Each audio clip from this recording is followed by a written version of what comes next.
When you play the Game of Thrones, you Subscribe and like. or you die. There is no middle ground.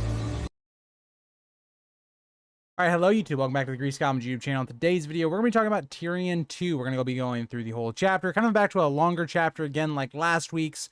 And this chapter, as it doesn't have many like major events or any big plot twists, this chapter is mainly about building our characters, or foreshadowing later events, and really building the dynamic between a character like Tyrion and Jon.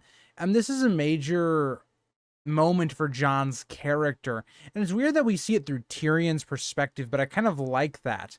Because Jon in this chapter is going to kind of realize that going to the wall is not such a great thing, and that's going to be built upon as we go further into book 1 for Jon. But it's a major theme of this chapter, and as well as discovering who Tyrion is and what makes him tick. But before we get into the video, if you guys like to like, subscribe, and comment for more of these rereads or more and Song of Ice and Fire content, please do.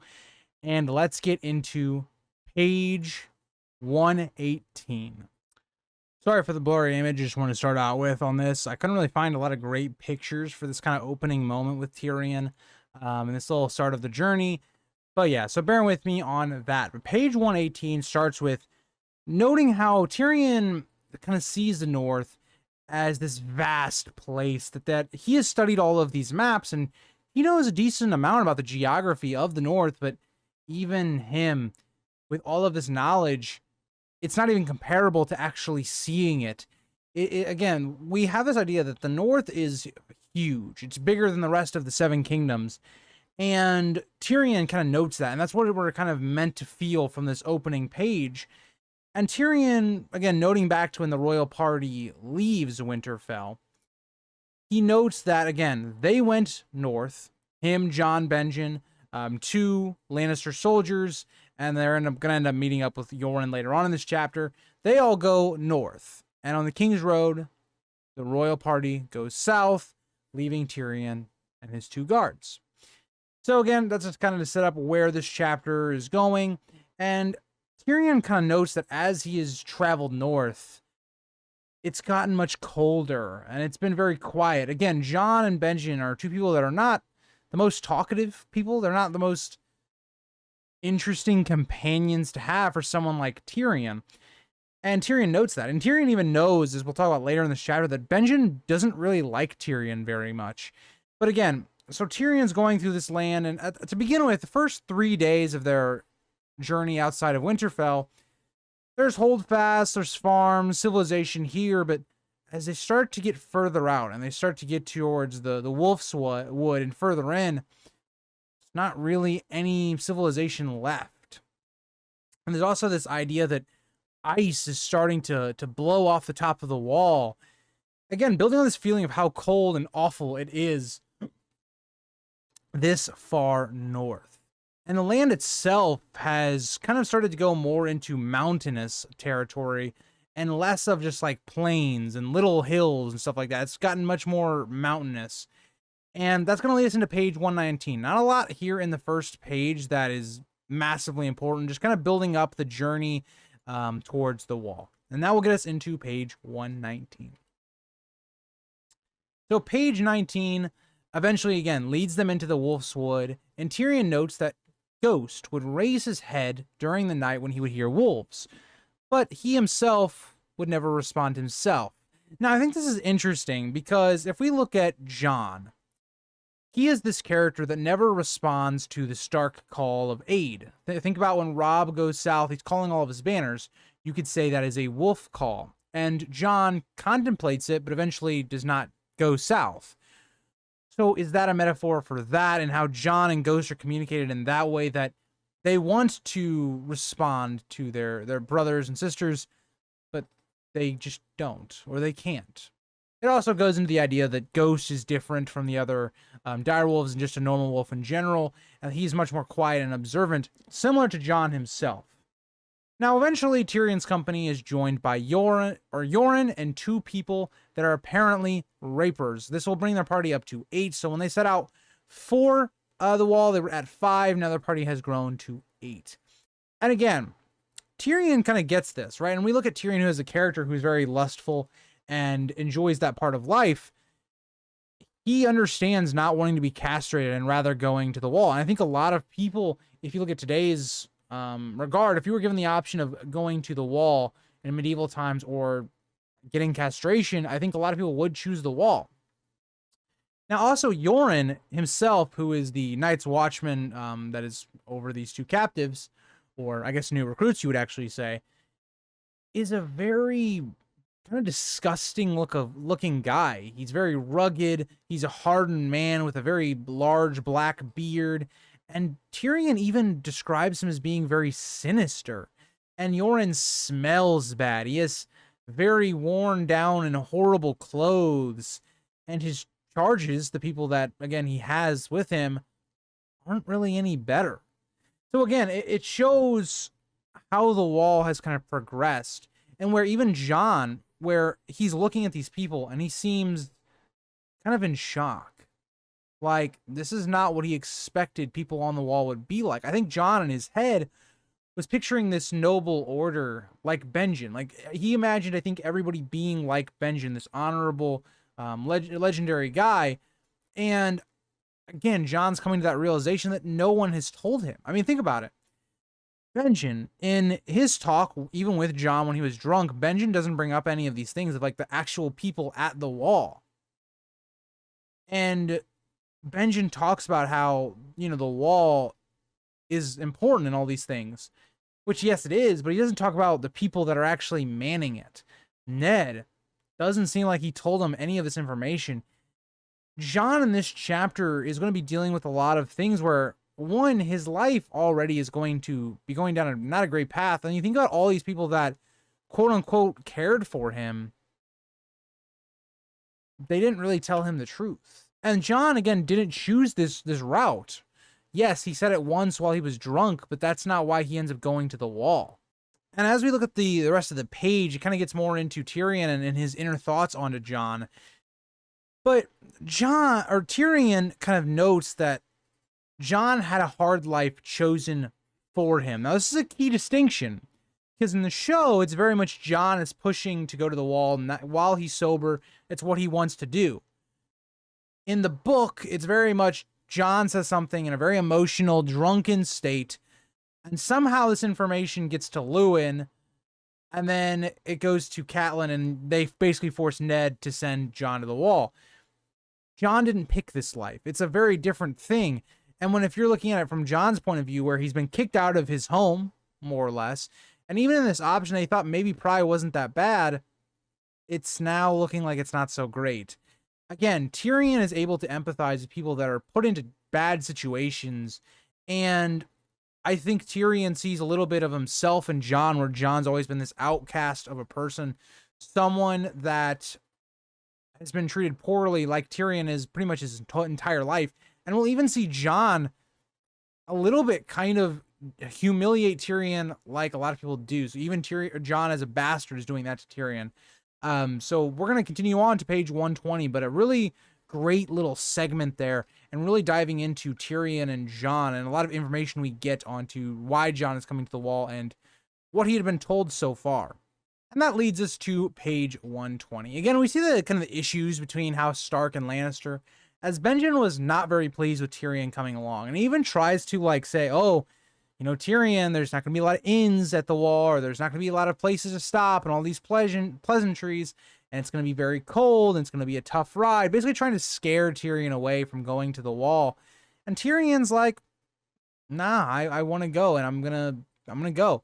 So Benjen kind of does this thing where I think that Benjen in his mind, and this is the way Tyrion takes it as well, is that he kind of offers his cloak to Tyrion. And I feel like it was more like an honorable like gesture, but it was more kind of like a mocking thing more than anything, in my opinion, and a joke to insult Tyrion's pride.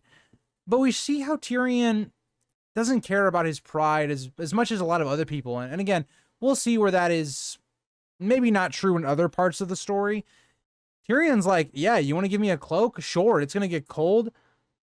I'm fine with this. And we see a kind of an ideology difference between the two, where the Lannisters are willing to do anything that kind of suits them or their family's position or them personally. So Tyrion is cool with taking the cloak, even though it maybe makes him lose a little bit of respect or pride, maybe, he doesn't care. Because then, on the flip side of this, the Starks, being honorable, have now put themselves in a worse position. Benjen is going to be colder because he's given up his cloak. Again, I know this is a very minor example, but it shows kind of those early signs that there are just a clear difference in the way the Starks and Lannisters look at life. And as their kind of venture furthers, in the Wolfwood, there just appear to be really no farms or holdfasts, and they're going to have to resort to making their own camp. And that's what's going to kind of follow this page, where Tyrion's not very any good at setting up a camp. He just physically is not able to really do that, and there's people that can do that much quicker than he can. So during this time in page 121, when we continue on, he's pretty much just going to be minding his own business while people set up camp. And again, page 121 starts with Tyrion kind of finding a tree to shelter him from the wind, to read his book about dragons and to drink some wine. Sounds like a great time. Reading a book, got some wine. Seems like a great idea. Now, the one thing I think I would hate if I was in Tyrion's position here would be trying to, like, this is one thing I think would be interesting, is how do the books, like, not get stuck together in the cold, especially when Tyrion is bringing this book in the open. And another thing is, like, these are very rare books as well. It's interesting that Ned even allows these books to be taken. Maybe it was something more like Ned didn't want to insult the Lannisters type thing, but it is an interesting idea that Tyrion is bringing these very rare books into not great conditions. But Tyrion begins to kind of recount his fascination of dragons and how when Cersei and Robert were being married, his main goal and what he wanted to see was the dragon skulls. We learned that Robert had moved all the dragon skulls out of the throne room, and that Tyrion wanted to find them. Now, he does eventually find them, and he notes there are 19 skulls in total, ranging from the 3 during Aegon's conquest to even smaller ones. And Tyrion kind of thought that he would find these very scary, which again, I think a lot of people would, especially at a younger age. Tyrion sees them as being very beautiful. And it's interesting that the first time we kind of see Tyrion's intellect and what he likes to study is dragons. Is this foreshadowing to Tyrion being a secret Targaryen, with his actual father maybe being Aerys, who we knew had an infatuation with Joanna Lannister? It would be interesting if that was the case. And Tyrion kind of goes forward where he's talked about it. He's had dreams about the dragons. So it's an interesting idea. Now, Tyrion, when he found the dragons, he kind of does this thing where he basically puts the torch in their mouth like they were going to blow fire, which is a cool little thing. And again, just shows Tyrion's, I guess, fascination with the dragons. And another thing that I think is interesting is that, does this actually foreshadow Tyrion's inevitable team up with Dany later in the books? I think it's quite possible that this was just a wink that George kind of knew that this is where this was headed, and that he wanted to maybe do a little bit of foreshadowing for that. And that will get us into page 122, where we'll kind of continue more of Tyrion's thinking on the dragons, but also with Jon Snow and their conversation play out as well. So page 122 is mainly a page about the Field of Fire and talking about what Tyrion's family did to Aegon during his conquest. And again, it shows a lot of foreshadowing to me that Tyrion, of all the times that he notes about his family, he notes about the time when the Targaryens beat the Lannisters at the Field of Fire. Now, this tells us a couple things. One, I think it's more foreshadowing that Tyrion is going to go with Daenerys, and he's going to be kind of responsible for their downfall. And two, it shows us the importance of Dany's dragons later on when she gets them in this book and future books as well, is that it doesn't matter how small of an army you have, but if you have dragons, you can win nearly every battle if they're used correctly. And that's what the big thing about this page was, kind of explaining and building up to other things within the story. And that will get us into page 123. Now, suddenly, as we get into the next page, Tyrion is interrupted by Jon, who asks, "Why do you read so much?" Tyrion kind of responds, and he shows how self-aware he is. This is something that I think not a lot of people can say they are, or even people in this world. People, I think, are not self-aware at times. I think one of the greatest strengths of a person can be understanding what your weaknesses are and what your strengths are, and how to play around those things, how to improve yourself as a person. And that's something that I think I, as a person, have really tried to strive with. So I really get Tyrion and his sentiment here and how he's explaining why he reads so much, because you have to know your limitations. Now, Tyrion has different limitations than, say, I do, right? Where, Tyrion's not physically able to do a lot of things in a medieval world. I look at my own limitations where if you would have looked at me 5 years ago, the thought of me sitting down and making YouTube videos and being able to publicly speak, whether it even be through a camera or like a presentation in class, would have been extremely frightening to me. And the idea of having a disciplined schedule, whether that's working out, school, stuff like that, would have been much more difficult for me earlier on. It's observing what your weaknesses are and trying to get better at them. And that's something that Tyrion kind of strives with, where he's like, what is my strength and how can I maybe take away those weaknesses? And that's his mind. And that's what he says to Jon. He's like, my mind is what's important, because I can't be a swordsman. I can't be a blacksmith. I can't do things like that, but I can be someone that's very intelligent and make themselves useful as an advisor or something along those lines. He, in his mind, can outthink people. That is his strength. And I think that's a really great sentiment. It's one of my favorite pages of this chapter, even the first a couple of pages in this story. And I think this is what Jon needs to hear. Jon needs to understand what his weaknesses are, and that's something that even in dance he struggles with. He's not a good communicator. Jon is not this person that's great at communicating what he wants to do and why he's doing things, and that causes people to not like him at times. And even another thing, if you look at it further down, or not further down, but coming up very soon, is how Jon looks at people. He very much views himself as better than a lot of people, and that's something that Jon needs to come to terms with, and that's something he does need to look at him in himself. So that will kind of get us into page 124. Page 123 was basically like just a page about what I was just saying about how Tyrion is very self-observant and all of those ideas. All right, continuing on into page 124. Now, Tyrion notes that Jon has all of the Stark features, and that he looks very much like Ned. But what's interesting here is that he notes that whoever Jon's mother was, he got none of their features. And this is interesting because you can take this one of two ways. You can take it the literal way in saying that, well, all of Ned's features, but not the mother's. So then you would maybe go Ned and Ashara theory and just say basically that Jon got all of Ned features. Or you can go the opposite, is that this is a little bit of an ironic statement because Jon has all of Lyanna's blood / features and none of Rhaegar's features. So again, you can kind of go different ways with this, and though that line has been interpreted multiple different ways. So then Jon asks what Tyrion is reading, to which Tyrion replies, dragons. Now Jon, kind of being the childish kind of guy he is, remember, he's still 14, asks, well, why are you reading about that nonsense? There are no dragons left. Now, what I think is interesting is that this leads kind of directly into how Tyrion's talking about all of these grumpkins and things that are at the wall that nobody's seen for thousands of years. But yet Tyrion takes an interest in things like dragons. Now, you could make the argument that dragons, we know they existed. They, again, were here a lot more recently than something like the others. But it is interesting the way things fade into legend and myth.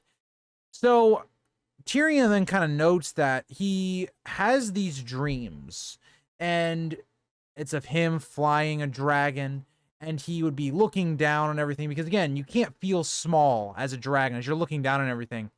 And he would sometimes stare at the fire, sometimes imagining his sister or father on fire. Now again, other people have looked at this as evidence to cite the Mad King, because the Mad King was a big person of burning people. He looked into the fire a lot. Is this something that we can point to on Tyrion's actual parentage? Who knows? But I thought it was interesting to note.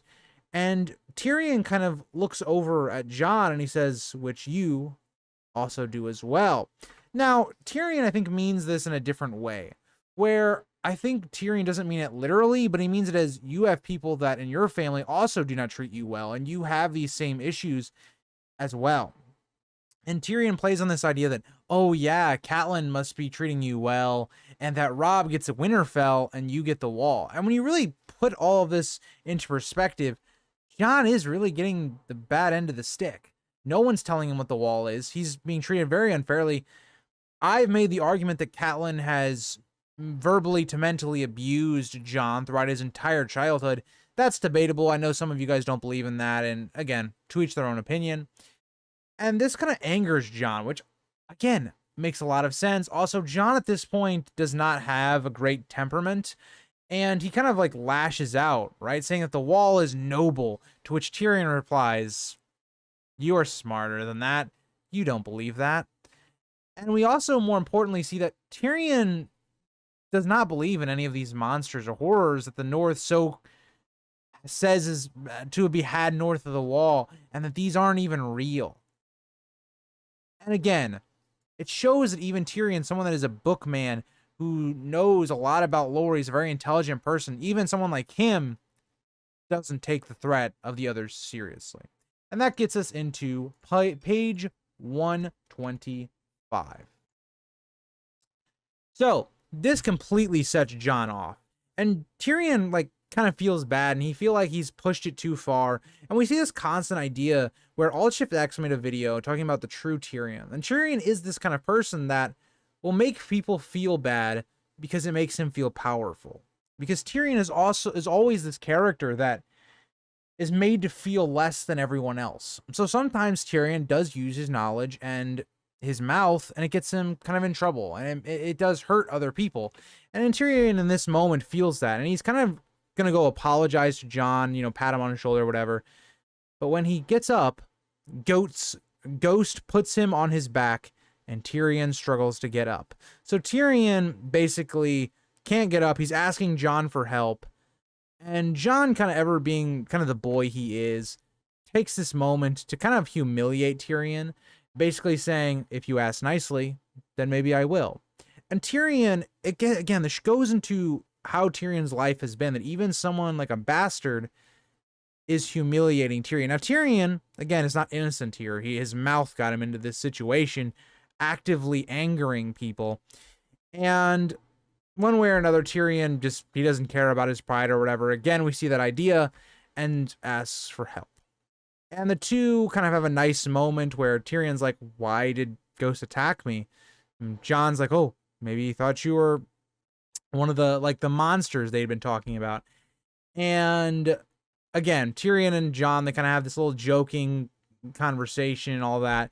But again, it kind of shows, again, this uneasiness between the Starks and the Lannisters, and how the two just naturally don't get along together. But in this regard, and one of our very few regards of this, the two seem to be actually getting along. And Tyrion kind of takes what just happened as a joke and not personally. And that gets us into page 126. So, page 126 is mainly about this idea of Jon accepting what Tyrion has been telling him. And Tyrion is actually a bit surprised by this, because most men would not accept a hard truth. They would rather deny it. But neither Tyrion or Jon seem to do that. And again, I think it's this idea that Jon is realizing that no one has told him this. No one has been honest with Jon, which is completely truthful. And I think it's interesting that the two bond together, because Tyrion is, I think in Jon's head, Jon can tell that Tyrion is trying to actually help him and feel sympathy for him. And it's interesting the way the two bond with kind of being the outcasts of the families, whether that be the Starks or the Lannisters. And that's kind of what this whole page is about. And I think this is another really key ideology for the world. Looking at something that is truth and understanding that is the reality, right? It's an interesting conversation when we talk about something like, for instance, cancer. It's a horrible thing in this world, but a lot of people will not accept it. They would rather deny it and say, okay, there's got to be something else, instead of just taking that's the hard truth and to live out the best of the rest of your life as you can. That's kind of what Tyrion is trying to say, but just in a different light. And maybe I use an extreme example, but that's kind of what we're seeing here. And I think Jon does appreciate Tyrion in this moment. Now, the two make their way back to camp, and we kind of even see Jon being a little bit nicer to Tyrion, where he's like, you know, Tyrion, do you want me to help you? And Tyrion, his whole life has been struggling to walk, physical things like this, just says he'll manage. And that will end us on the last page of 127. It's a very short page, like less than a paragraph. And basically the two kind of get back to camp. Everything's already been set up for Tyrion. There's a tent, they're having a fire, they're eating some things. And after all this is done and everyone's starting to retire, Tyrion and Jon are kind of the last two that haven't retired. And Tyrion is about to retire. He's about to go to bed. But he looks back because Jon has gotten the first watch. And he notices that Jon is staring intently into the fire, to which Tyrion smiles sadly. Now, it's interesting because we can understand that Jon is contemplating a lot in his life right now. He's going through a ton, and I think in this moment, he's really taking in what Tyrion was talking about. And that you think about all these people that he grew up with. His father didn't tell him what the wall was. Catelyn basically shipping him off to the wall. Robb being able to get all these things while Jon gets nothing. I think he's taking all of this in, that Jon really feels alone in this moment. And I think that's kind of the major part of this story, is developing Jon and who he is coming into the wall. And I think it would have been cool to have seen Jon's POV from this chapter. But I do think it was nice coming from Tyrion, getting this chapter of spreading wisdom to someone like Jon and building Tyrion as a character as well. So that is kind of the end of the chapter. Let me know what you guys thought. I really do like this chapter. I think it's a very underrated chapter in the grand scope of things because nothing major happens in this chapter. It's really just conversations. It's a lot about building Jon and Tyrion's relationship and developing them both as characters and establishing how they are looked upon in this world, where Tyrion, how he has to prove his value. And that's something that he will really use the rest of the series. Him trying to be important in his family and how he can prove that, and then constantly not being able to do that because of not getting his approval from his father or sister or whatever. Jon, on the flip side of that, constantly is struggling with, is he a Stark? Is he a Night's Watchman? Who is he as a person? And coming to terms with who he is, and that whole self-observant idea that we were talking about, that Tyrion talks about. So thank you guys all for watching this video. I really love this chapter, and I hope you guys do as well, and I will see you guys all in the next video. Bye, guys.